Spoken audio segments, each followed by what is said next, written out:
Vale, bueno, hola a todos.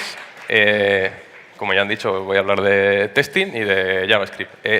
Quiero aclarar que no estoy mirando el Twitter mientras doy la charla, pues que tengo las notas aquí, ¿vale? Que os estoy prestando atención y espero que al revés también. Voy a hablar de testing con JavaScript en general y en particular en el contexto en el que nos movemos casi todos aquí, que es en frontend. Entonces, antes de nada, me quiero presentar. Me llamo Ramón, como ya habéis visto.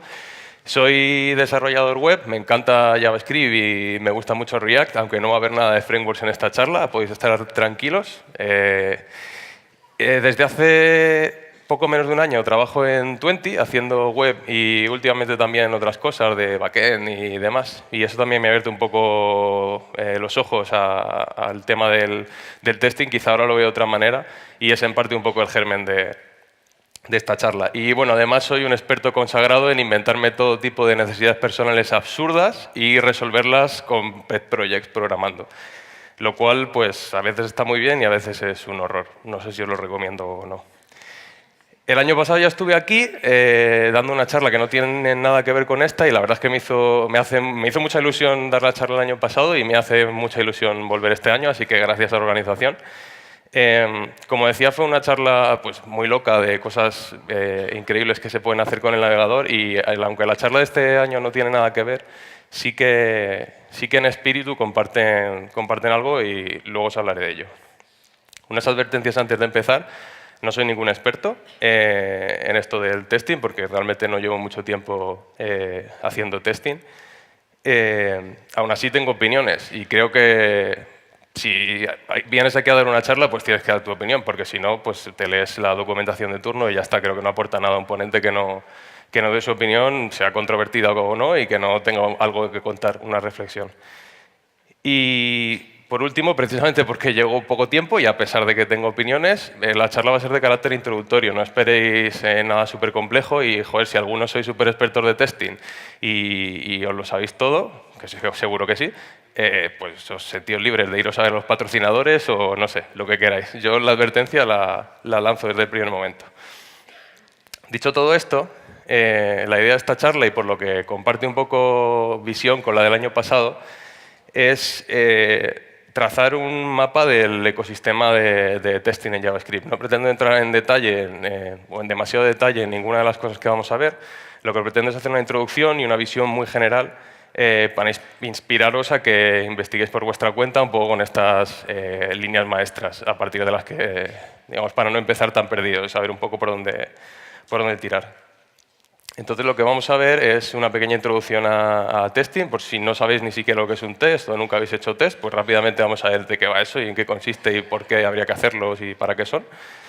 Luego pasaremos a ver herramientas de testing de JavaScript y de frontend, que es quizás la parte principal de la charla, y luego hablaremos un poco de estrategias para testear algún tipo de cosas en particular con JavaScript y en frontend, que presentan ciertos desafíos.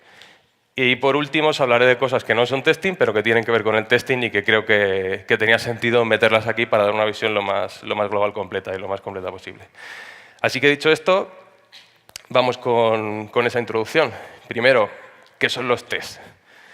Pues al final es tan simple como esto. Es un código que comprueba que nuestra aplicación funciona como esperamos, nada más. Es decir, que cumple unos requisitos. A veces en ciertos frameworks de testing, a los ficheros que contienen los tests se les suele poner el sufijo spec, de specification, porque precisamente son eso, son especificaciones del comportamiento que nosotros esperamos que nuestra aplicación tenga, nuestra aplicación o nuestra librería o lo que sea que estemos haciendo. Y es tan simple como esto. Y de hecho, yo creo que en cierto modo, aunque no hayas hecho testing formal nunca, en cierto modo todo el mundo estamos haciendo test todo el día. Porque ¿quién no ha hecho un console log?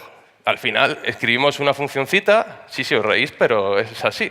Porque escribimos una funcioncita y, joder, pues habrá que comprobar de algún modo que eso funciona, ¿no? Entonces ponemos ahí console log y llamamos a la función con unos parámetros, entonces ejecutamos el código en el navegador y vemos que devuelve ahí un 7. Decimos, ah, pues está bien.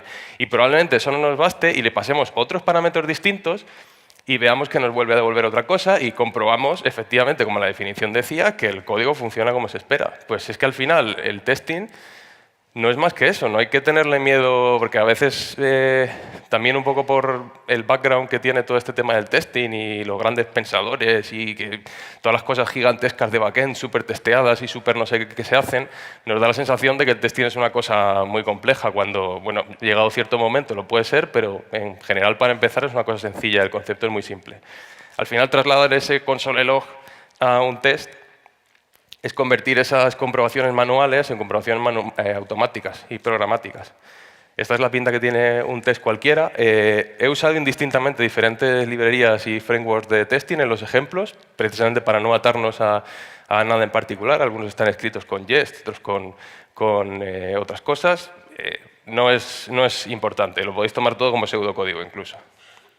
En este caso, ¿qué estamos haciendo? Pues hemos escrito una función súper útil que suma dos números, esa función add, y lo que haríamos normalmente es hacer un console log de add, pasarle unos atributos y ver que devuelve un valor. Pues aquí es exactamente lo mismo. Tenemos un poquito más de boilerplate porque describimos el nombre de la función que estamos testeando y lo que tiene que hacer en texto, pero luego al final esa línea del expect lo que está diciendo es, oye, compruébame que cuando sumo 4 y 5, efectivamente lo que espero es que el resultado sea 9. Es lo mismo, pero llevado a una cosa más formal. Este es el aspecto que tiene el output de consola cuando corren los tests. Normalmente los tests se ejecutan en consola y esto es más o menos lo que aparece en función del framework de nuevo, pero todos son similares. El fichero de test que hemos ejecutado y la descripción que hemos puesto y si ha pasado o no ha pasado. En caso de error, pues nos aparece en qué está fallando el test para que podamos corregirlo. Así que ya está, esos son los tests. Y a lo mejor le habéis visto valor ya solo con esto, o a lo mejor estáis diciendo, bueno, este tío que me está contando, ¿por qué tengo yo que hacer esto? Si yo con mi console log ya voy bien, ¿por qué querría escribirlos? Hay un motivo fundamental y luego otros accesorios, pero que a mí me parece que tienen mucha relevancia y que no sé, quizá no hablamos de ellos tanto como deberíamos, o como a mí me parece que deberíamos.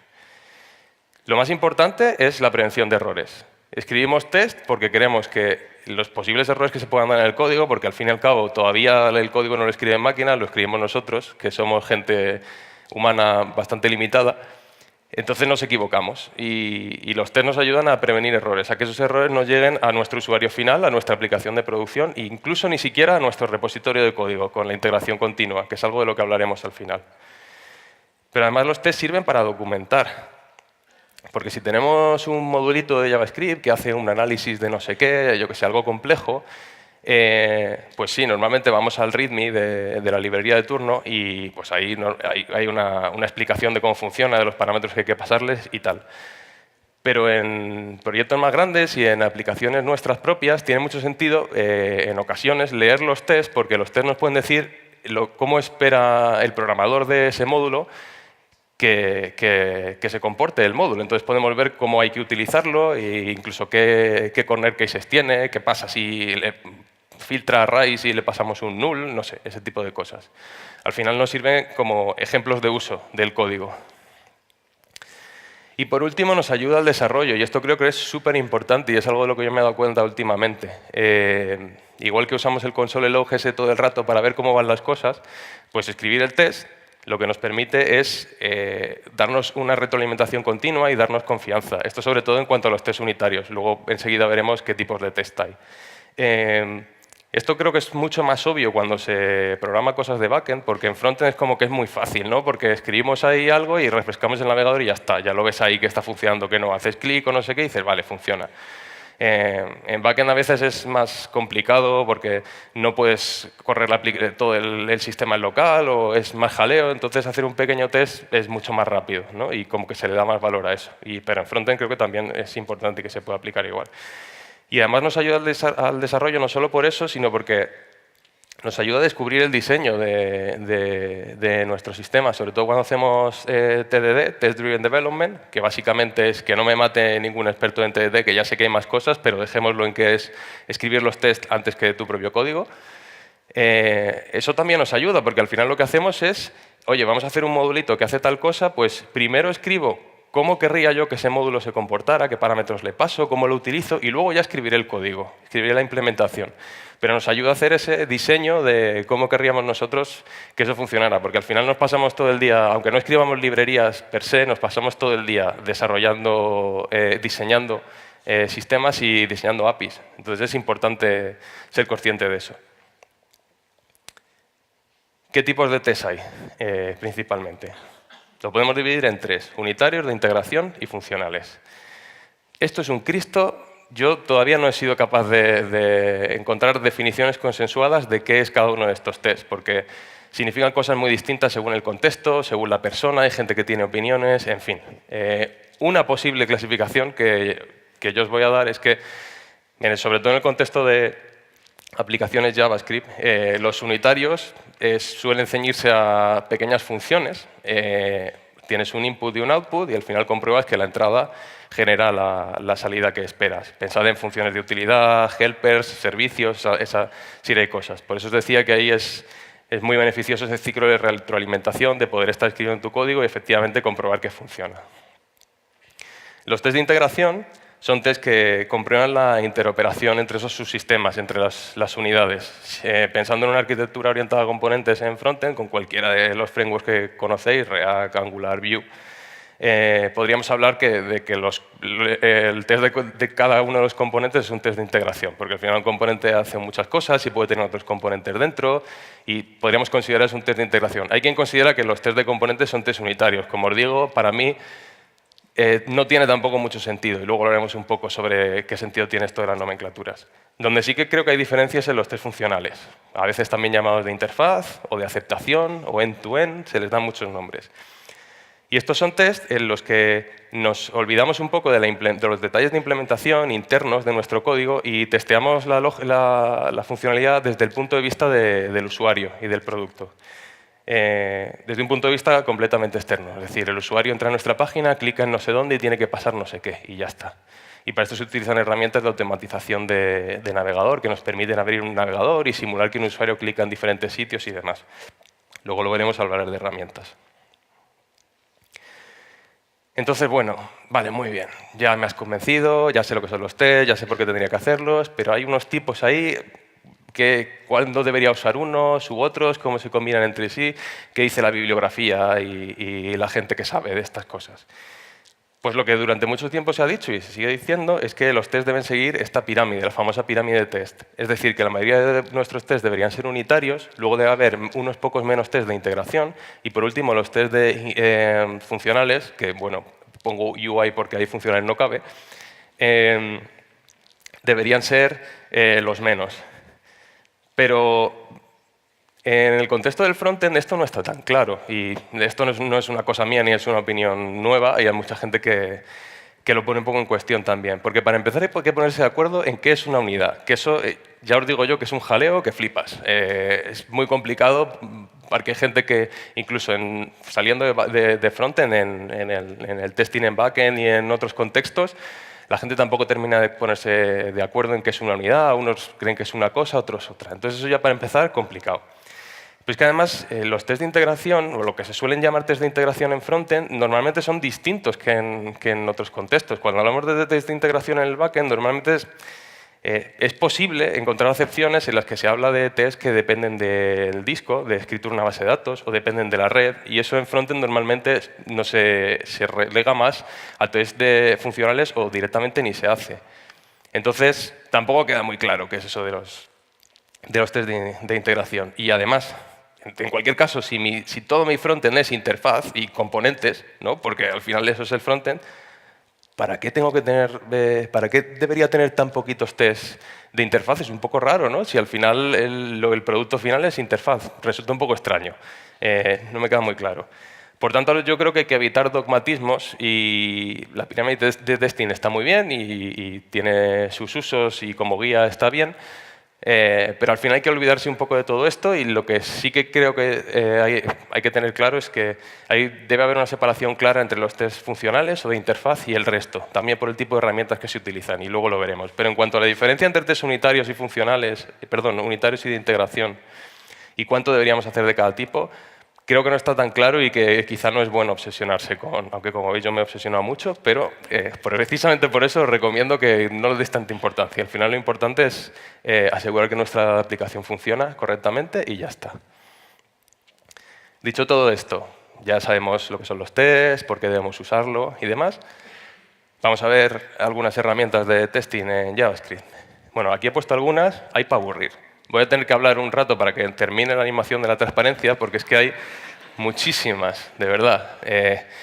Jasmine, Mocha, Chai, Ava, Jest, Istanbul, por allí, Sinum, Selenium, Nightwatch, WebDriver, Protractor, Tape, TestDouble, Karma, y creo que ni siquiera los he dicho todos. Alguno me he dejado Phantom JS por allí, me he dejado algunos por nombrar.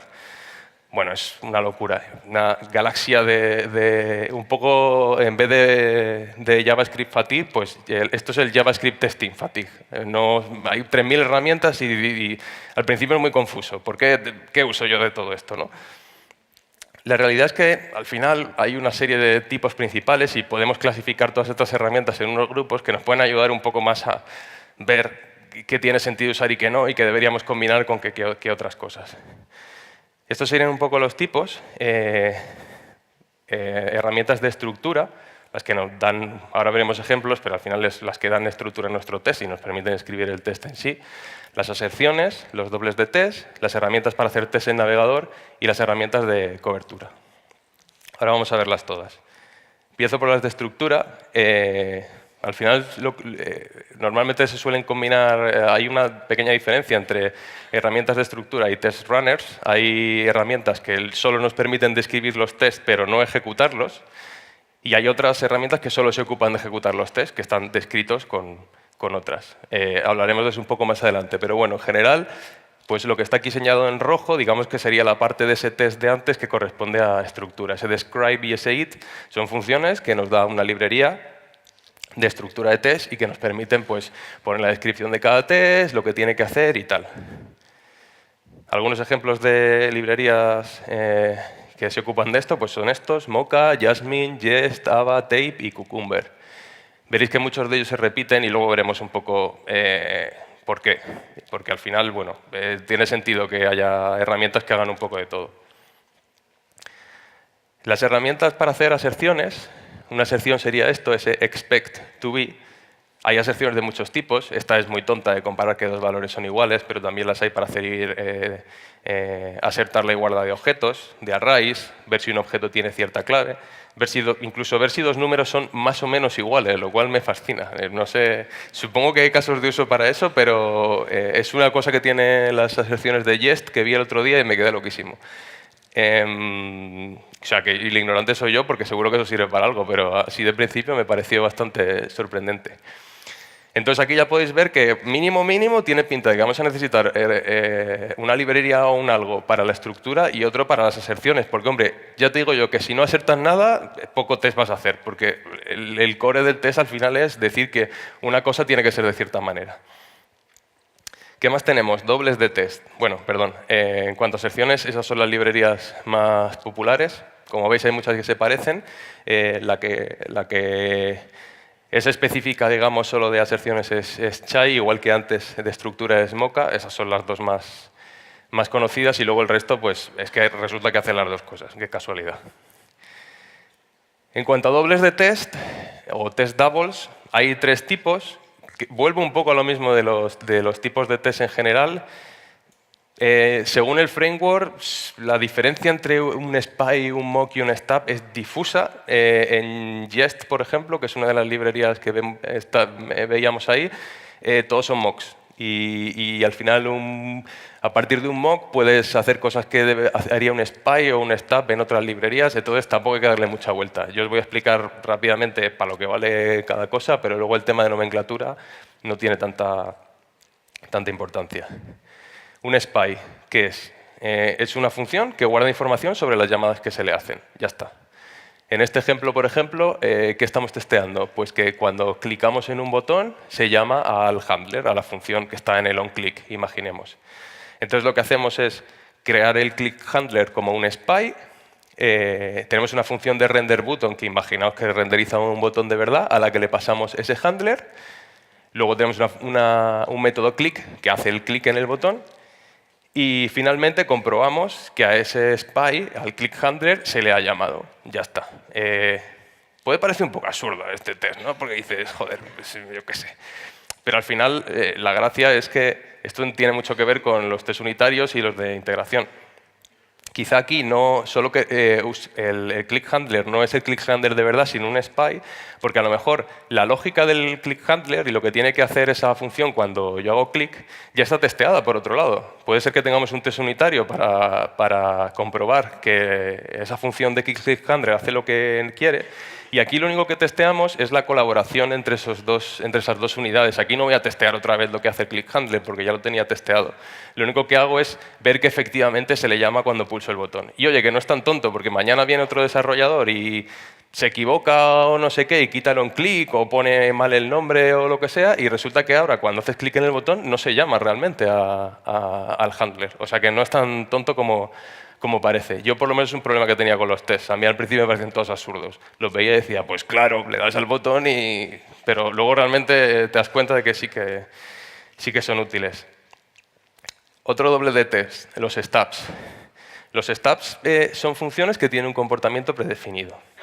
En este caso, por ejemplo, estamos testeando que bueno, tenemos un storage ahí, veis ahí que se hace una llamada create storage, imaginaos que eso es pues, un almacenaje, una función que se dedica ahí a guardar cosas, y en este caso lo que estamos guardando ahí son avatares, por un nombre. E internamente, ese create storage lo que hace es hacer una llamada de red para conseguir el avatar de un cierto usuario y eso es lo que se guarda en el storage. Pues en este caso, similar al anterior, estamos haciendo un create storage y le estamos pasando la función con la que tiene que hacer la llamada de red para conseguir ese avatar. ¿Qué pasa? Que en vez de testear todo junto la llamada de red, como es un test en el que solo queremos testear lo que es la parte del almacenamiento, lo que hacemos es inyectar un stub que devuelve, en este caso, ese jump PNG. Siempre va a devolver lo mismo. Entonces, en nuestro test lo hacemos todo normalmente y al final hacemos un spec de que al pedir el elemento John del storage nos tiene que devolver lo que devolvía el stub. Al final los dobles de test son muy útiles en test de integración porque lo que nos permiten es simular todo aquello que no queremos testear en este momento. No hace falta testear el mundo. Yo solo quiero testear un comportamiento muy específico porque otras cosas que intervienen ahí en ese comportamiento quizá las he testeado aparte en test unitarios. Entonces lo que acabo testeando es solo la colaboración entre todos los elementos. Esa es la función de los dobles de test básicamente. Si no tuviéramos dobles de test es que solo podríamos hacer test de toda la aplicación ahí a lo loco, porque claro, no podíamos separar esas unidades. En realidad, si os fijáis, este stub es muy estúpido, porque es una función que devuelve una constante. O sea, ni siquiera necesitaríamos el helper este de stub de la librería de turno, ¿no? Podríamos escribir ahí una función que devuelve el string y ya está. Pero bueno, en casos más complicados, pues es una ayuda. Al final, todas las cosas que hacen los dobles de test las podríamos escribir nosotros a mano, pero son útiles porque nos ahorran escribir y una vez entendemos bien lo que hacen, pues nos ahorran tiempo. Es una cuestión de comodidad. Por último tenemos los mocks. Esto, según el framework, es muy parecido a un stub.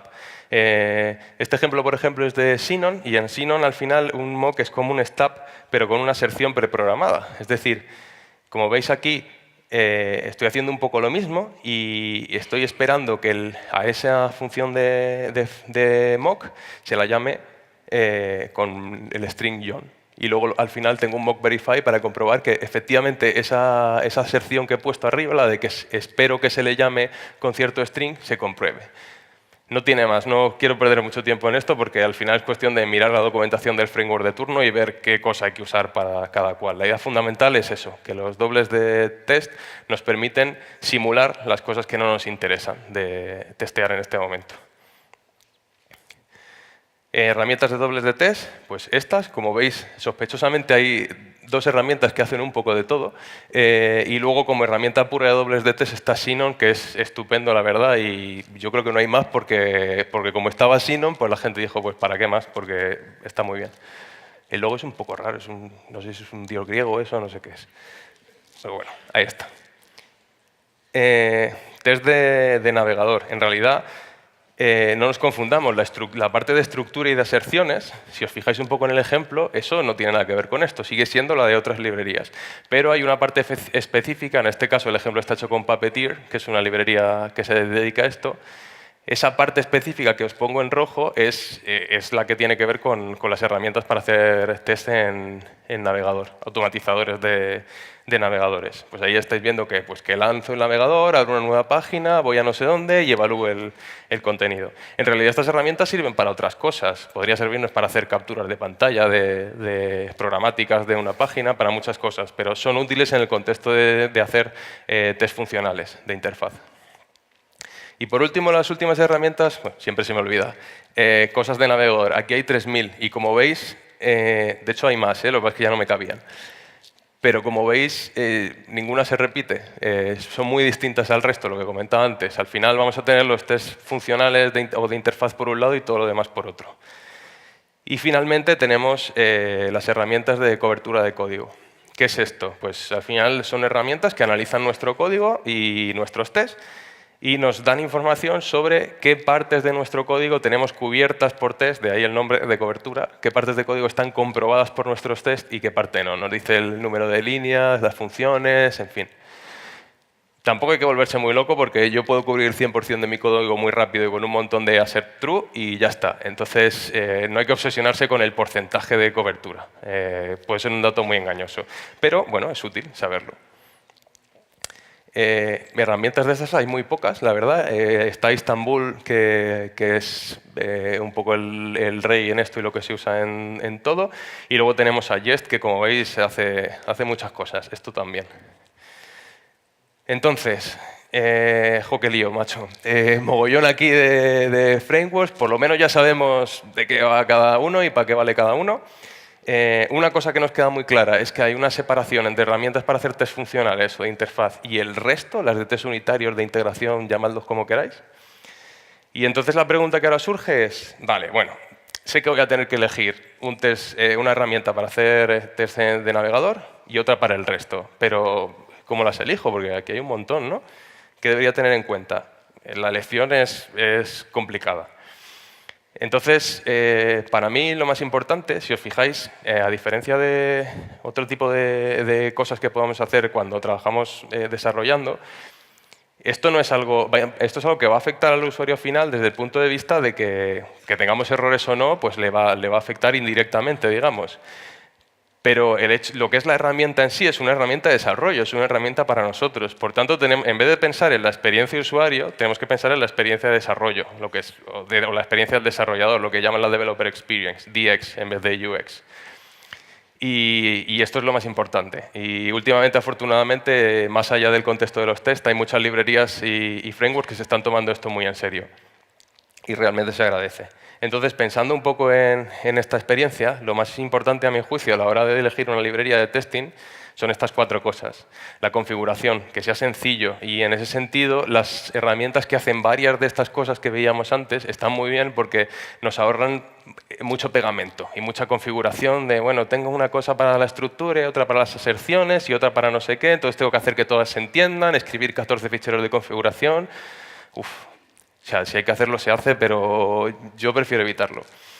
Entonces, herramientas que estén todo empaquetadito en lo mismo, pues suelen ser interesantes. La velocidad es muy importante, sobre todo cuando escribimos test unitarios. Queremos escribir nuestro código y modificar nuestros tests y que tengamos un watch mode y cuando hagamos un cambio en cualquiera de los dos sitios, aquello se ejecute otra vez rápidamente y nos diga si está bien o si la hemos cagado.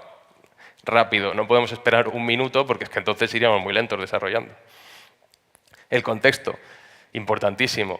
A ver, si estáis haciendo una aplicación web con React, pues tendréis que usar Enzyme, por ejemplo, para la parte de testing de componentes, porque es la librería que nos permite hacer eso. O si estáis usando Angular, pues tendréis que usar a lo mejor Protractor, que es específica para cosas de Angular. Eso hay que tenerlo en cuenta también. Es obvio, pero es así. No es lo mismo unas herramientas u otras según el contexto. Y por último, el uso. A mí, yo estoy muy obsesionado siempre en las herramientas con que el API sea lo más sencilla posible, que sea potente, pero a la vez sencilla, que no haya que leer 14.000 páginas porque cada cosa tiene muchísimas opciones y al final te abruma y no empiezas, porque son tantas cosas, que tenga una curva de entrada por lo menos inicialmente sencilla y que no haya mucho que aprender para ponerse manos a la obra.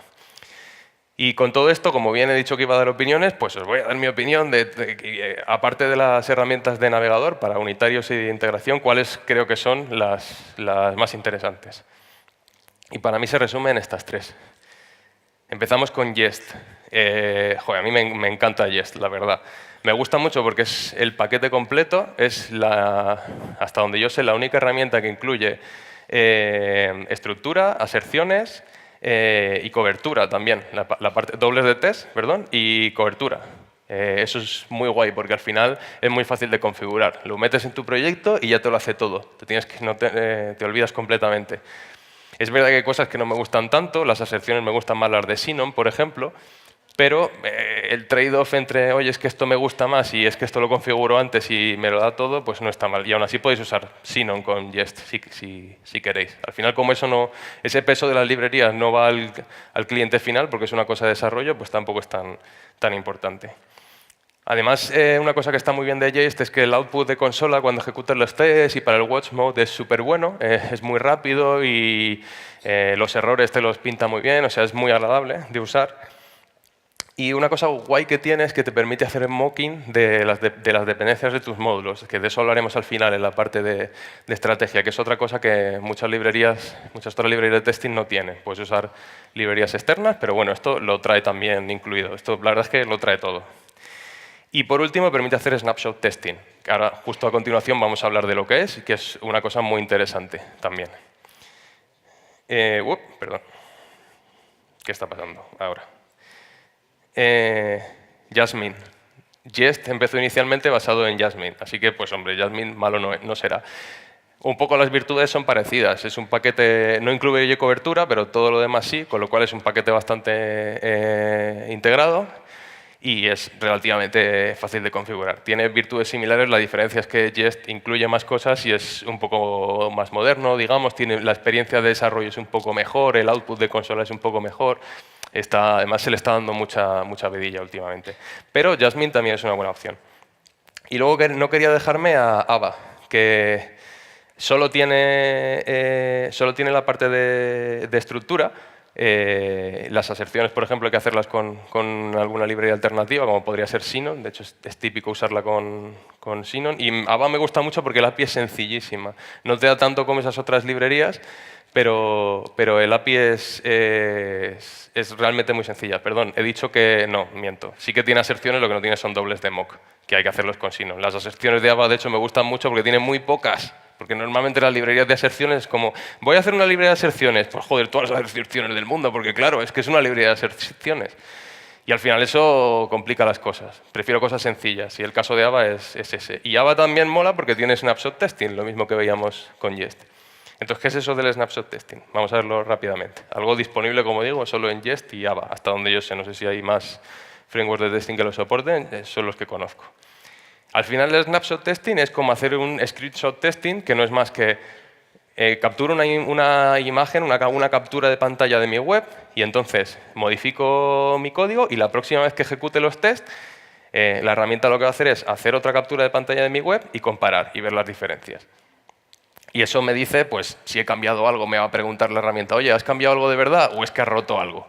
Y eso me puede permitir ahorrarme problemas, ahorrarme errores. Pues el snapshot testing es lo mismo, pero sin imágenes.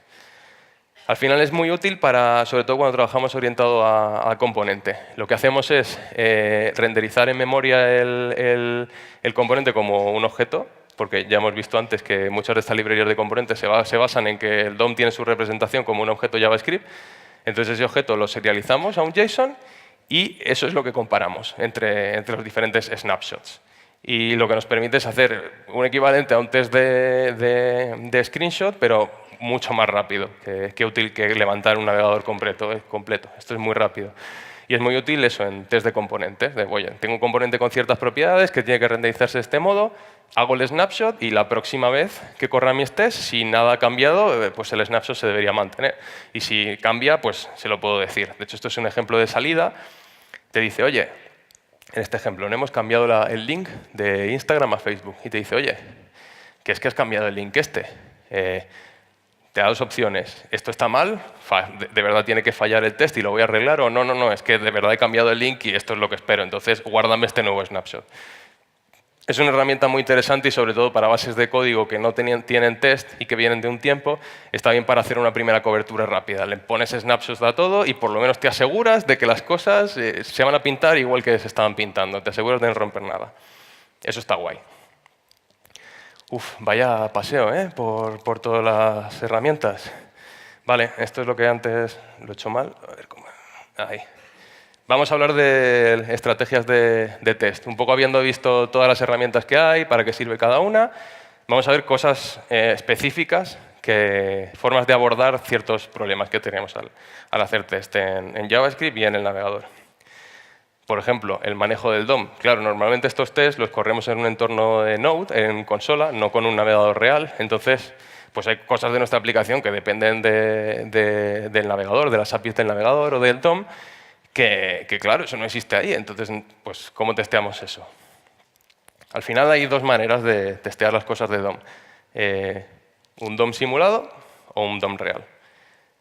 En cuanto a DOM simulado, la herramienta por antonomasia, porque es que prácticamente no hay otra, es JSDOM, que lo que hace es simular un DOM del navegador en JavaScript, corre como un programa de Node normal y corriente.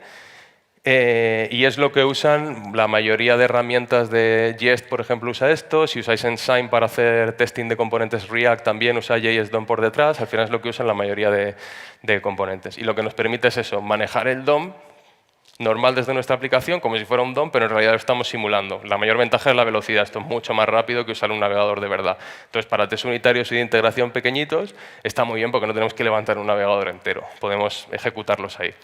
Y también para tema de integración continua, si corremos nuestros tests en un servidor donde no tenemos tampoco, quizá ni siquiera posibilidad de levantar ese navegador real o es más complicado, esto nos permite hacerlo fácilmente.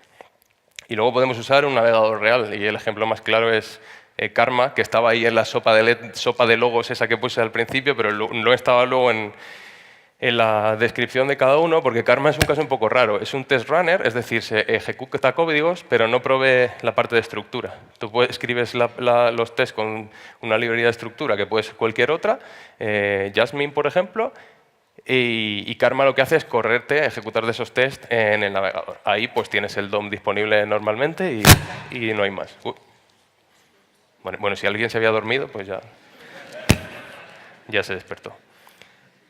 En general, normalmente usamos JSDOM con la parte simulada porque es mucho más rápido y en los test funcionales o de interfaces donde levantamos un navegador completo con Phantom o cualquier otra de esas listas de herramientas que veíamos. Vale, otra cosa importante, ¿cómo testeamos efectos secundarios? ¿A qué me refiero con efectos secundarios? La sincronía, funciones que son asíncronas, funciones que llaman a red. Ya hemos visto un ejemplo de esto más o menos, pero bueno, vamos a repasarlo. O temporizadores, el típico set timeout para, ¿sabe Dios qué? Queremos usar un set timeout y claro, o cosas que dependen de la fecha, ¿no? Ese tipo de cosas tenemos que simularlas de algún modo. Entonces, en cuanto a sincronía, pues no tiene mucho misterio. Casi todas las herramientas de test soportan ya directamente testear test pues, de funciones que tienen un callback. Entonces, al final se le pasa a la función de test un parámetro, normalmente lo llamamos done, y lo que hacemos es que en el callback, una vez hacemos nuestras aserciones y demás, le decimos, oye, que ya ha terminado. Porque claro, si no, el test se ejecuta, llama y como la respuesta es asíncrona, pues el test no sabe qué tiene que esperar y falla porque no hace ninguna aserción.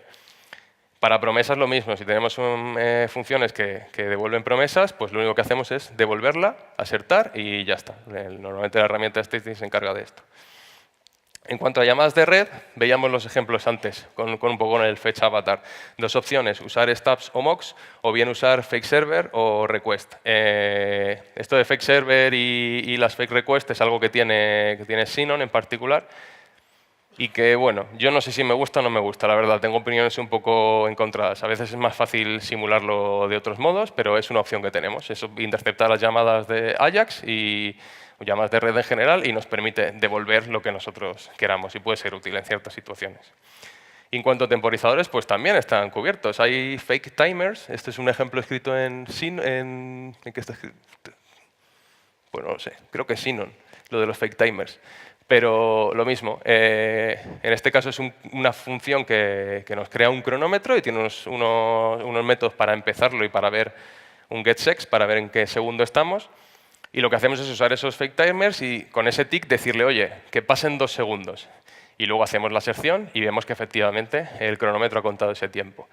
Ojo, que también podríamos esperar aquí 2 segundos en el test y luego hacer la sección y funcionaría. Pero, claro, son 2 segundos que estamos perdiendo al correr los tests. La idea es que podamos saltar hacia adelante en el tiempo para ganar tiempo en la ejecución de los tests. Y por último, módulos y dependencias.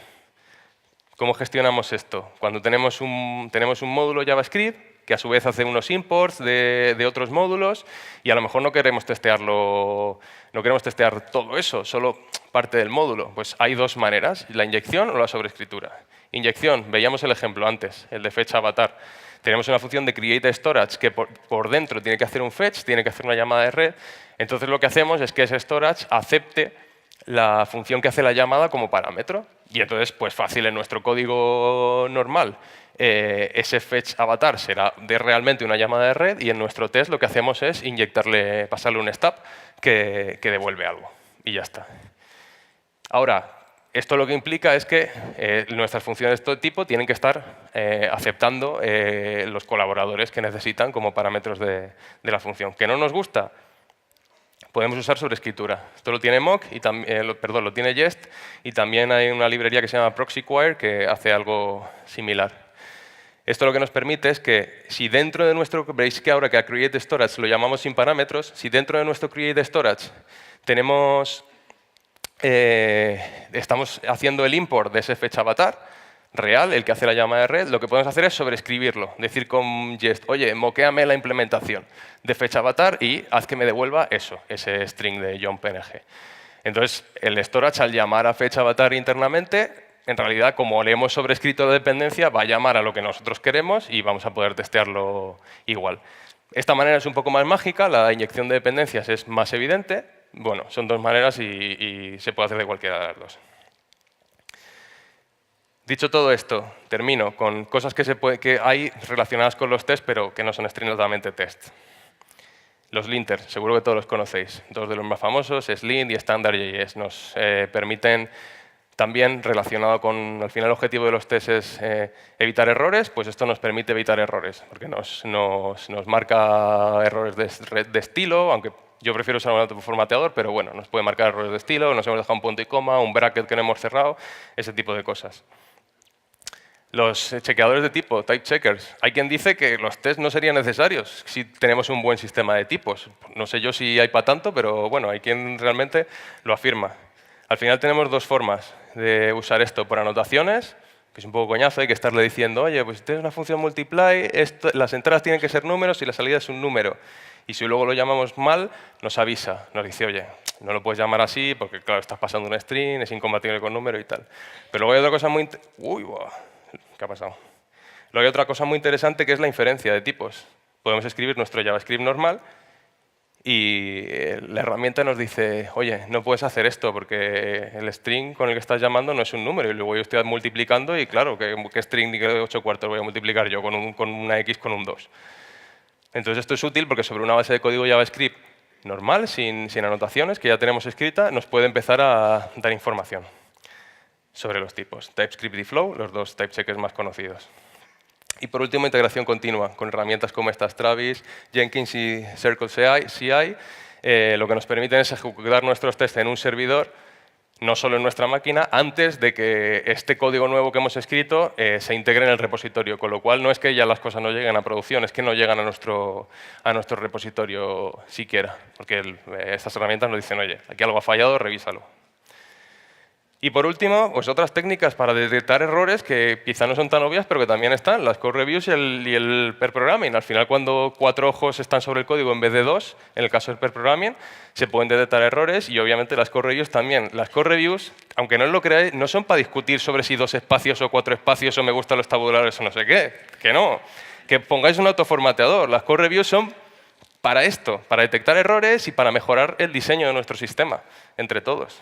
De verdad, o sea, yo sé que esto parece increíble, pero son para eso. Conclusiones, pues un poco lo que he dicho. Los tests nos ayudan a prevenir errores y nos ayudan a desarrollar. Usemos unas herramientas para test funcionales y otras para el resto, porque hay una división clara ahí. Hay que testear las unidades y su integración a través de la colaboración entre ellas. Usamos dobles de test para emular todo lo que no es objeto del test en este momento. Podemos simular el DOM y las APIs de navegador. Y hay herramientas adicionales también que nos pueden ayudar a prevenir errores. Y sobre todo, valoremos coste frente a beneficio y seamos pragmáticos, ¿vale? Hay veces que hacer un test es muy complicado y entonces pues igual es mejor no hacerlo, tampoco hay que volverse locos. Y bueno, esto es un poco todo.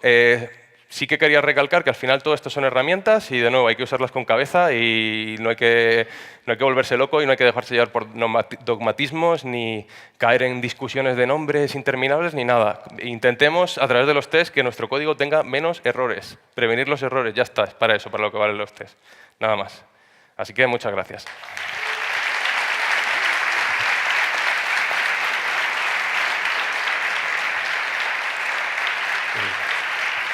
Desgraciadamente, creo que me he comido todo el tiempo. Bueno, sí, creo que tenemos tiempo de una pregunta rápida. Lo siento, pero es que quería contar muchas cosas. ¿Alguien levanta la mano?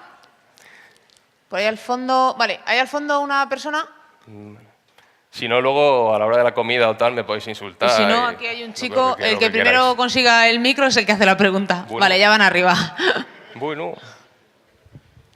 Buenas. Hola. Te quería preguntar, en todo lo que has contado, la figura del QA, sí. ¿Qué función tendría? ¿Serían los que deberían de hacer test funcionales y el desarrollador solamente hacer vaya preguntita me haces, ¿eh? Joder, calentita. Yo qué sé. O sea, de verdad. Es que es un debate lo de los QAs y tal. Hay gente que cree que los QAs deberían escribir los test funcionales o de interfaz. Hay gente que cree que no. Yo creo que la vida del QA, joder, sin hacer nada automático, tiene que ser muy dura. Pero por otro lado, creo que la responsabilidad de comprobar que tu código funciona es tuya como programador. No se la puedes delegar ahí a otro que toma QA y luego resulta que el QA lo abre y aquello igual ni hace el login, ¿sabes? Y es como, pero tío, si es que no lo has probado. No lo sé, es muy complicado. ¿Da para mesa redonda o para unas cervezas luego? O sea que no tengo una opinión clara, la verdad. Es un debate que sale todo el rato y yo no sé qué decir.